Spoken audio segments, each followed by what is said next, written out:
Hi everyone, welcome back. I'm Razu, and today I will talk about The Fisherman by John Langan. This one. This novel isn't just a tale about fishing, it's a dive into the realms of cosmic horror and human emotion, mixing grief with the grotesque. So grab some coffee and let's talk about that. Oh, and don't worry, I'll keep it spoiler-free.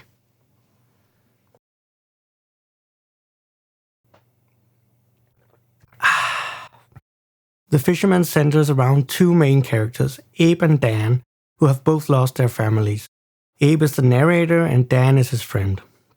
The story is about them finding comfort after their tragedies, and they do this by fishing. They seek out special places for fishing, and eventually they end up at a remote fishing spot that is unnerving and sinister. But that is only part of the book. The first quarter and the final quarter or so. Because while heading out to this far-off mythical fishing spot, the two friends stop at a diner.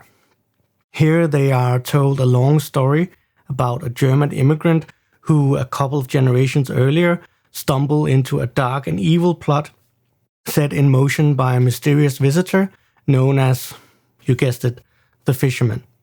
In this story, Langan also discusses topics such as grief and loss, but also emotions that everyone leaves unsaid and how leaving things unsaid can affect our lives in a bad way. The book structure is complex, but not overly complex. The way the two stories interweave is to me part of what makes this book stand out so much. I was about halfway through the book before I even noticed that I was now in a completely different story than the one the book begins with, about Abe and Dan's tragic losses.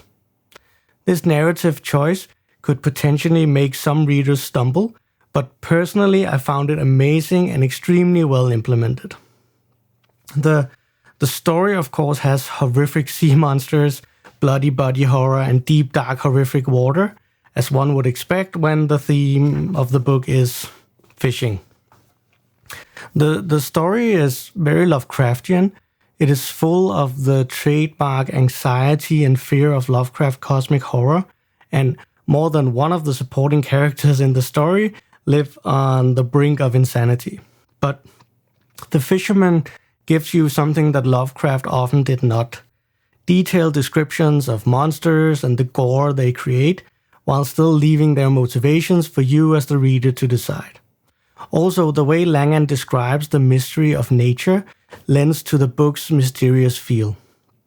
Most scenes take place in the American woods and wilds, conjuring up images of old mysteries beyond comprehension. For me, this is the perfect recipe for nightmares.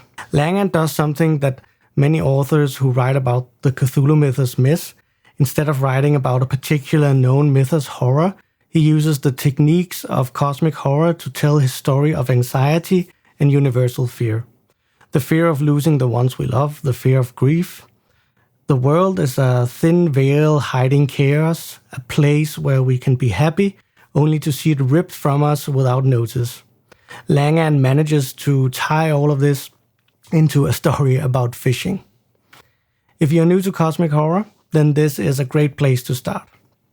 Where Lovecraft, with all his controversies, can be a tough sell for most, Langan mixes fear, suspense, and supernatural elements with profound themes of loss and grief, pushing the boundaries of the genre into areas that challenge the psyche, not just through fear, but through an exploration of existential dread.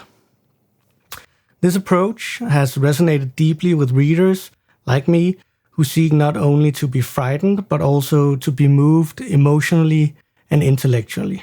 Langan's work stands as a bridge between the classic cosmic horror of H.P. Lovecraft and the new era of horror writing that seeks to marry the terror of the unknown with more accessible and human-centric storytelling. By focusing on characters' emotional journeys and tying these intimately to the cosmic horror elements, Langan has crafted a template I hope that other modern horror writers will begin to explore. To me, The Fisherman elevates the genre by demonstrating that horror can be a powerful medium for exploring complex human emotions and experiences. Honestly, I can't tell you how much I love this book, and right now, as of this recording, it is probably in my top 3 favorite books of all time. If you haven't read it, I highly recommend that you do. So this was my first review video here on the channel, and I hope you enjoyed it.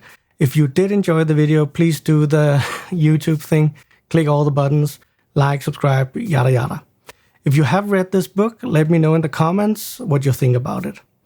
Thank you for watching. See you in the next chapter.